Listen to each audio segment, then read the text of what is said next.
the satisfying downfall of every major dictator. When you talk about some of the most evil dictators in all of modern history, most people reasonably focus on their crimes against humanity. However, people typically forget to mention exactly how these people were brought to justice or how they got away with it. And in this video, we're going to discuss exactly how every major dictator lost either their power or, in most cases, their life. Let's begin.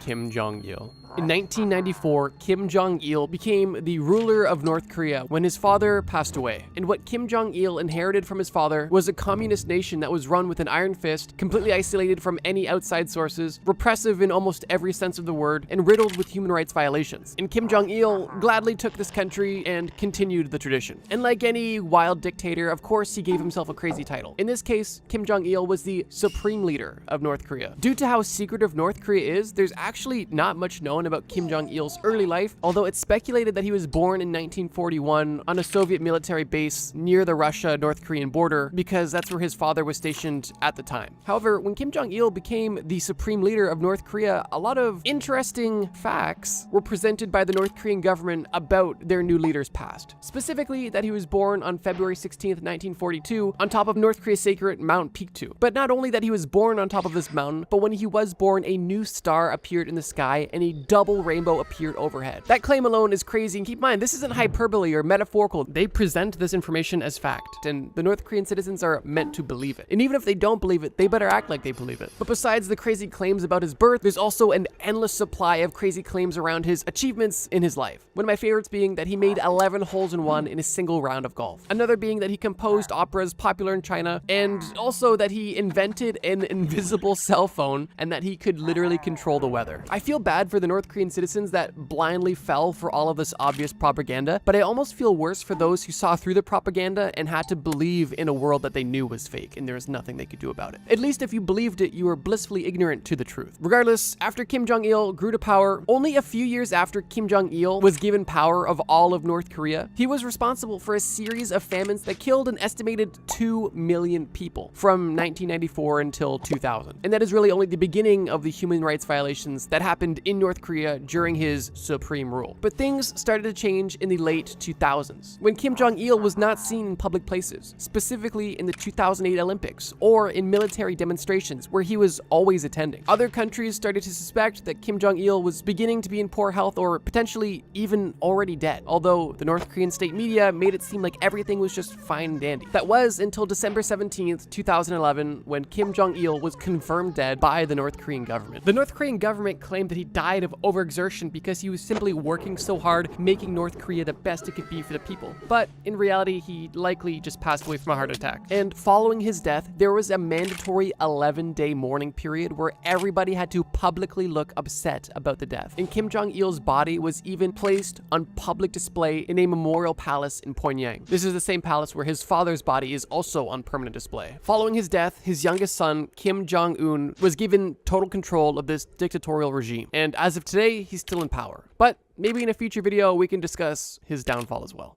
Hideki Tojo. Hideki was born and raised deep within the grips of imperialistic Japan. He was born in 1884 and began his education at the Imperial Japanese Army Academy, and then began his career in the Imperial Japanese Army in 1905. After spending time in the Japanese Army, he served as a military attaché in Germany, of all places, from 1919 until 1922. And from that point, over the next 15 to 20 years, he began quickly rising through the ranks of the Japanese military and Japanese government until October of 1941, when he was appointed the Prime Minister of Japan. Now, under a different context, that may seem like an impressive military and political career. However, the actions that took place under this man's rule is anything but impressive, and is truly nothing short of a nightmare. Hideki was the Prime Minister of Japan from 1941 until 1944 when, well, we'll get to that. And if you couldn't already tell, that was during the Second World War. And if you know anything about World War II in Japan, well, they weren't up to much good stuff. And some of the things attributed to Hideki's rule are the following: numerous war crimes, including the massacre and starvation of thousands of of prisoners of war and millions of innocent civilians, the attack that happened on Pearl Harbor, which literally happened 2 months after he was appointed prime minister, and other numerous mass murders that happened in and out of Japan during his rule. And not to mention, before he was even prime minister, but still an extremely highly ranking military official, the whole Japanese invasion of China in 1937 happened, and that's a completely different can of worms, but just know that that was literally hell on earth as well. It's safe to say that a genocidal, military appointed prime minister is really nothing short of a dictator. And even if you don't specifically classify him as a dictator, well, his resume doesn't make him any better than one. And on July 18th of 1944, Hideki actually resigned as prime minister, as the war was definitely not going Japan's way. After he resigned, Japan surrendered to the Allied powers, and in September of 1945, Hideki was arrested. Following his arrest, he was put on trials in an international tribunal military court, where he was sentenced to death for numerous crimes against humanity and numerous war crimes. And on December 23rd, 1948, only 2 days before Christmas, Hideki was hung. And his reign of terror was over, but definitely not forgotten. Pol Pot. In the 1960s, in the Cambodian jungle, Pol Pot began to organize the Khmer Rouge, a group that advocated for a radical communist revolution to essentially wipe out any form of Western influence in Cambodia. In 1970, Pol Pot's Khmer Rouge troops, along with North Vietnamese troops, began a large-scale insurgency against the Cambodian government. And through this insurgency, they were able to control a third of the entire country. And by April of 1975, only 5 years later, Khmer Rouge was able to capture the capital of Cambodia, overthrow the pro-US regime, and establish a new government, the Kampuchean People's Republic. Once Pol Pot was fully in power of Cambodia, the cities were evacuated, schools and factories were closed, and any form of private property or currency was abolished. And terrifyingly, anybody who is believed to be intellectual, such as somebody who was proficient in math or potentially spoke a foreign language, was immediately killed. Even if you were good at your job, just a skilled worker, you were also killed. But even if you weren't speaking other languages or particularly good at your job, if you even had any form of basic technology, such as glasses, a watch, or even maybe a little radio, you were once again killed. And because of this, from 1975 to 1978, it's estimated that over 2 million Cambodian people were killed by either execution or forced labor or famine. But in 1978 to 1979, Vietnamese troops were back in Cambodia, but this time to overthrow the Khmer Rouge because they saw how crazy things have gotten. And in 1979, Pol Pot and the remaining Khmer Rouge members retreated back into the Cambodian jungle. In 1985, Pol Pot officially retired from being the head of the Khmer Rouge, even though it was already at this point no longer controlling Cambodia and more or less of a entity that just existed in Cambodia. But even still, after his retirement, the Khmer Rouge still continued to take out guerrilla actions against the Cambodian government. But in 1997, Pol Pot was finally put on trial, and he was sentenced not to death, but to life in prison. And if you're not already upset, this is where things get really upsetting. Because although so many people wanted him to be extradited and sentenced to death, he not only just got life in prison, but he was also able to serve time in his home on house arrest. And a year after his trial in 1998, Pol Pot declared in an interview that, quote, "My conscience is clear." And later that year, he died in his home, peacefully in his sleep. Life is truly unfair. Some of the best people in the world are gone too soon in horrific ways. And others, who kill millions of their own people, get to live long lives and die peacefully in their sleep. Sometimes you just feel like justice truly wasn't served. Benito Mussolini. World War II is going to be a common theme in this video because, unfortunately, there was an abundance of dictators, but I'm going to sprinkle them throughout so it's not all at once. Early in Mussolini's career, he was a socialist politician and a journalist at a newspaper. And in 1912, he became a member of the National Directorate of the Italian Socialist Party, but was actually kicked out of that because he wanted military intervention in World War I. Because of this, in 1914, Mussolini founded his own newspaper and also served in the Royal Italian Army until he was wounded and discharged in 1917. After being removed from both political and military groups, he decided that the best next course of action was to start his own thing. And what he started was a fascist movement in Italy. In 1922, following the March on Rome, he was appointed as the prime minister by King Victor Emmanuel III. And shortly after becoming the non-elected prime minister of a country, Mussolini, through the help of his secret police and his followers, were able to consolidate all of their power, transforming Italy into a one-party dictatorship. Within 5 years of being the appointed prime minister, Mussolini was able to establish a dictatorial authority by both illegal and legal means. And his goal was to create a totalitarian state. And if you're unfamiliar, totalitarianism is essentially just a political system that literally prohibits the opposition of the government, meaning that the government controls and owns everything and you cannot say anything about it. From his rise to power in 1922 to 1937, there was multiple wars and conflicts that Italy was involved in due to their new political structure. And in 1937, after the huge costs of all of the conflicts that they were involved in, they decided to preemptively join the Axis powers, specifically Germany and Japan. And this ended up being extremely helpful for Italy because they were completely unprepared for World War II. In July of 1943, when the Allied powers invaded Sicily, King Victor Emmanuel III, the person who initially appointed Mussolini, was now dethroning Mussolini, and didn't only take his power, but also put him in custody. But it didn't last long, as Germany was able to successfully rescue Mussolini, and Mustache Man from Germany made Mussolini a ruler of a not-so-official puppet state that was just a German-occupied part of northern Italy, which was known as the Italian Social Republic. But when Germany and Italy and the Axis powers began to fall, and it was obvious that the Axis powers were no longer going to win World War II, Mussolini and his mistress at the time attempted to fully flee Italy and go to Switzerland to essentially go into hiding. While en route to Switzerland, the pair stopped near Lake Como with a group of other fascists and German soldiers, basically right on the border of Switzerland. During this brief break on their escape, Mussolini was actually trying to be incognito, and how he did so was by dressing up as a German soldier, which, you know, you're a bad guy if you're disguised as a German soldier. But even with this disguise, it didn't help him, because Italian partisans saw him and killed him and his girlfriend essentially on sight. They recognized him, and at that point, Mussolini no longer existed. Nicolae Ceausescu. Born in 1918, Nicolae was born to be a politician. As a child, he was a member of the Romanian Communist Youth Movement, and as a young adult, he found himself rising through the ranks of the Romanian Communist Party. And when the previous leader of that communist government died in 1965, Nicolae was handed the torch, and he became the Romanian Communist Party General Secretary. And from being declared General Secretary in 1965, he was able to gain power, and in 1974, only 9 years later, declare himself as the Romanian president, which essentially gave him total control of the entire country of Romania. When somebody grants themselves total control of an entire country, it's not hard to believe that they would start easing in things like censorship of the press and totalitarian rule, something we discussed earlier. And it got so bad that at the time it was considered one of the most repressive governments in all of Europe. Nicolae had secret police that were responsible for mass surveillance and even mass repression of human rights abuses that were happening in the country. And because of his censorship of the press, a lot of the things that were going on within the country were not able to be spread within or outside of the country either. There was a time when Nicolae was actually popular, although his popularity was extremely brief and unstable. And during the late 1970s, while he was the president, his mismanagement led to massive debts for the country of Romania. And in 1982, Nicolae forced the Romanian government to export way too much of the country's agricultural resources in order to help pay these debts, which obviously put pressure on the citizens of Romania. Fast forward to 1989, only 7 years later, anti-government protesters are popping up all over the place. And Nicolae saw these demonstrations as a political threat and ordered the military to open fire on these demonstrators, resulting in multiple deaths and injuries. And because of this action, the people could no longer take it, and massive, widespread rioting and civil unrest roared across the entire country of Romania and sparked the Romanian Revolution. It got to the point where demonstrators were breaking into the Capitol building of Romania, and Nicolae and his wife fled from the roof of the building on a helicopter, although the military forced them to land, and they were arrested, tried, and convicted of economic sabotage and genocide. And the couple were sentenced to death immediately, and both Nicolae and his wife were executed via a firing squad on Christmas Day, 1989. Joseph Stalin.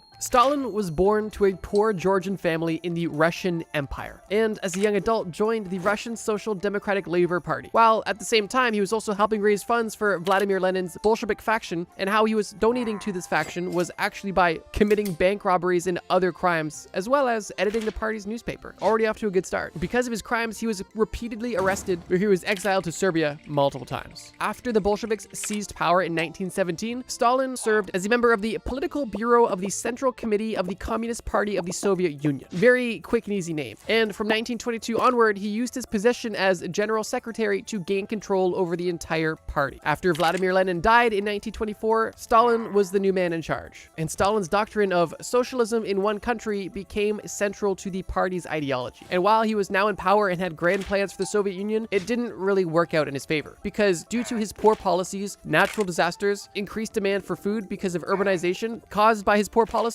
a nationwide famine took place from 1932 till 1933 and killed millions of people in the Soviet Union. But that's not all. Only 3 years later, between 1936 and 1938, Stalin executed hundreds of thousands of confirmed and potential political opponents in what was called the Great Purge. And on top of that, under his regime, an estimated 18 million people were processed through the Gulag system of forced labor camps, which was essentially hell on earth. Keep in mind, all of this took place after after World War I and before World War II. Of course, then World War II happens, which is an entirely separate can of worms, which is beyond the scope of this video at this point. But to put it in short, after World War II, the dust had settled and people were happy that, the Axis powers were defeated, but there was still one issue. Western countries wanted capitalism, and the Soviet Union did not, which obviously eventually led to the Cold War, but during this time led to a lot of unease surrounding how things were going to be rebuilt post-World War II. One thing that the Soviet Union decided to do was to build their own nuclear bomb, which they tested in 1949. But unfortunately, during the same year, the country was also experiencing another famine. And on top of that, they also had a state-enforced campaign that killed both Jewish people and intelligent people called the Doctor's Plot. But here's the thing, despite all of the things I mentioned, specifically within the Soviet Union, Stalin was seen in a relatively positive light.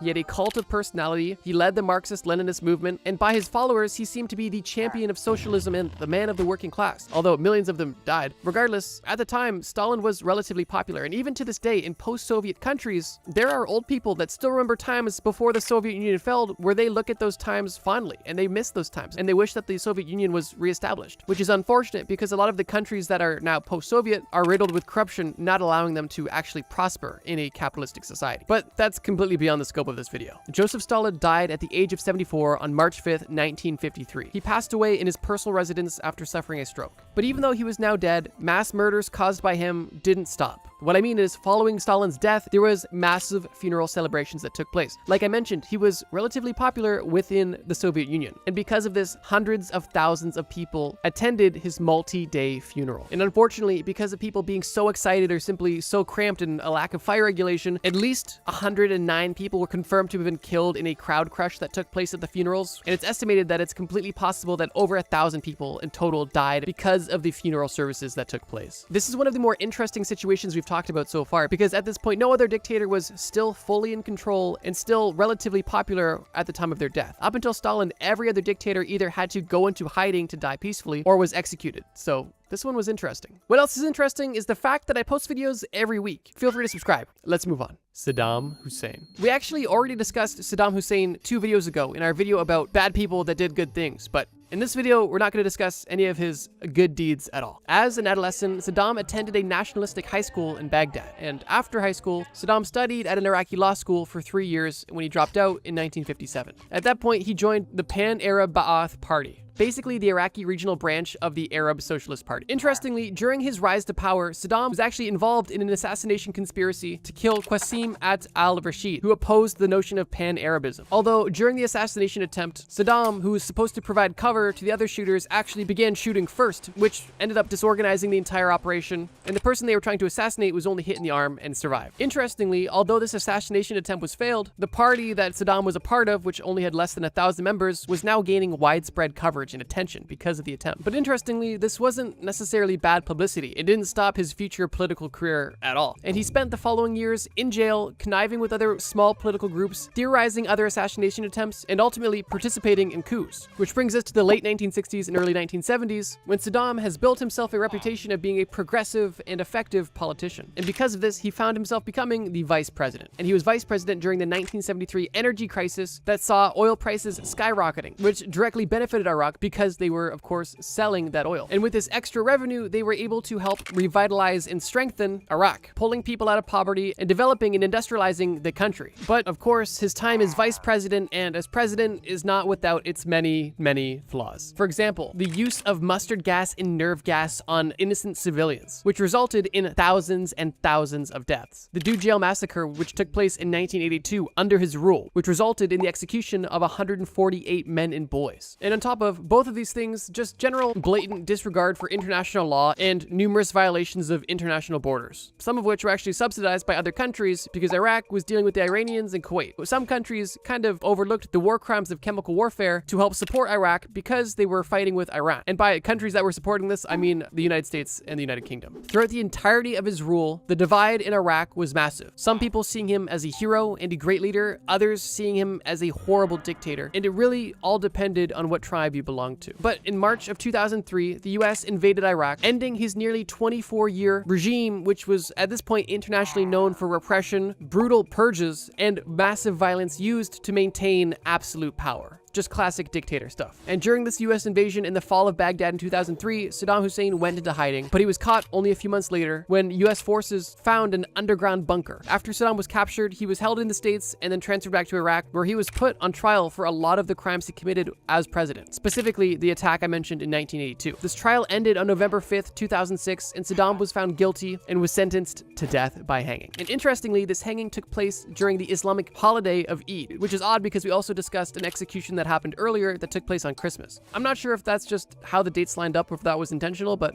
regardless, it happened. And a video was actually taken of the execution by somebody who recorded it on their cell phone. And this video was leaked and widespread online and on the news. And as I mentioned, depending on who you were, this execution was seen as justice finally being served or a massive injustice, all depending on what you believed and which tribe you belonged to. Interestingly, Saddam actually requested and tried hard to be executed via firing squad, but in court, that request was denied and he was obviously hung. Adolf Hitler. Once again, and for the last time, we are back in World War II. Likely one of the most notorious people to come out of the entire World War. The rise of Hitler is likely one of the most well-known and well-talked about of all of the people on this list. So for that reason, I'll keep it brief. Interestingly, unlike basically everybody we've talked about in this video, Hitler was not born in the country that he ended up ruling. Hitler was born in Austria, not Germany. Although being born and living very close to the German border, he felt a very strong sense of German patriotism. And also, interestingly, unlike almost everybody else in this list, Hitler wasn't instantly indoctrinated into politics as a young person. He actually spent his childhood and young adulthood in the arts, not in politics. As an 8-year-old child, he took singing lessons and attended a choir, and at that point, even considered becoming a priest. Just imagine if Hitler ended up becoming a priest. That's an insane thought. At the age of 18, Hitler was on his own and flat broke, unable to get into the School of Arts or Architecture because he did not have the secondary school credentials. And this is where we hear that, oh, if only he got accepted into art school. He was not accepted into a university for arts and architecture. And that's where things began to change. Because at the same time, in 1914, when he was rejected from school, the First World War broke out. Hitler enlisted, even though he was an Austrian citizen, he was able to fight with German forces, likely by accident, and following an injury that took place in the war, he returned home from the war in 1917. I can only assume that the hard upbringing that Hitler had, combined with the war, Hitler described his role in World War I as the greatest of all experiences. And I can only assume that this is really the first time he felt a sense of purpose in his relatively tumultuous life so far. And I don't think it would be inaccurate to say that this, in the following years, would really spark what Hitler would end up becoming. After World War I was over, Hitler was looking for job opportunities and was actually appointed as an intelligence agent to influence and infiltrate the German Workers' Party. This was Hitler's official introduction into politics.